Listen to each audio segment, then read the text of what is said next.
The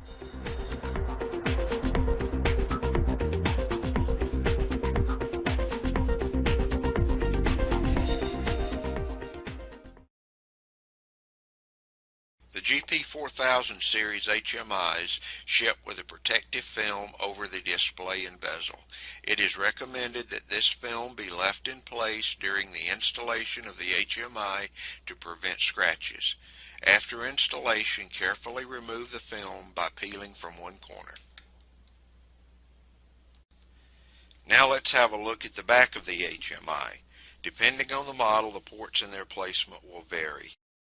As mentioned earlier, this is the PFX GP2301-TAD 12-inch model. This is the view from the bottom of the HMI. On the left is the power connector.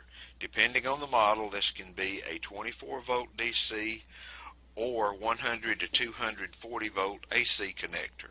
Be sure of your model's working voltage to prevent damage from an incorrect power source. The included installation guide covers the voltage ranges for the AC and DC models. Moving to the right is the SD memory card and battery access door. The battery is user replaceable. The GP4000 series uses secure digital memory cards.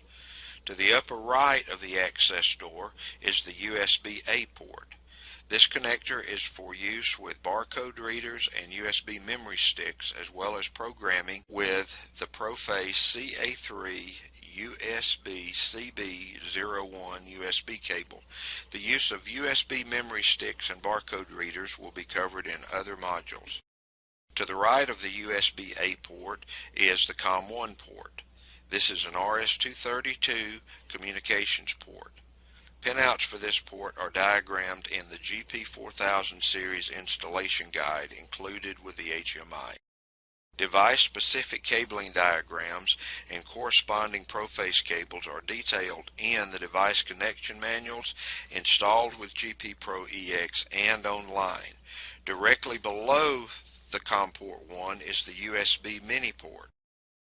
This port is used for program transfer to the HMI via a PC and GP Pro EX. Proface offers the ZC9USCB-MB1 cable for this, but a regular high-quality USB-A to USB Mini B male cable works. To the right of the COM port 1 is the COM 2 port. This is an RS-422/485 port. As with COM 1, the pinout diagram is in the installation guide. Device-specific connection diagrams and Proface cables are detailed in the device connection manuals. Pinouts for the GP4000 series COM ports are different from the AGP3000 series COM ports. Be aware of this when migrating from the AGP3000 to GP4000 series HMIs. To the lower right of COM port 2 is the Ethernet port. This is a 10 base T and 100 base T port. This port can be used for program transfer via the PC and GP Pro EX.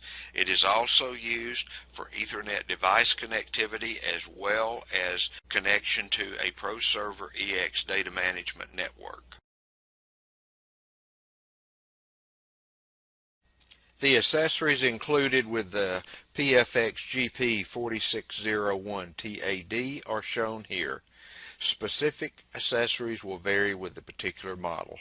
Please be aware that these items are taped under the packaging in the HMI box. Another critical component is the gasket. This gasket must be installed properly in order to maintain the HMI's NEMA 4X rating.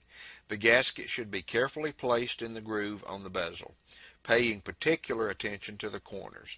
The gasket must not be allowed to slip from the groove in the corners as shown here.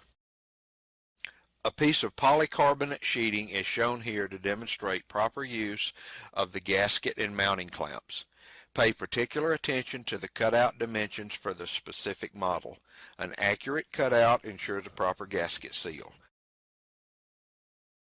Since we're discussing mounting the HMI, another new feature introduced with the GP4000 series is the retaining clip. This clip allows the HMI to remain in the cutout without falling out. This eliminates the requirement of someone on each side of the panel when mounting the HMI.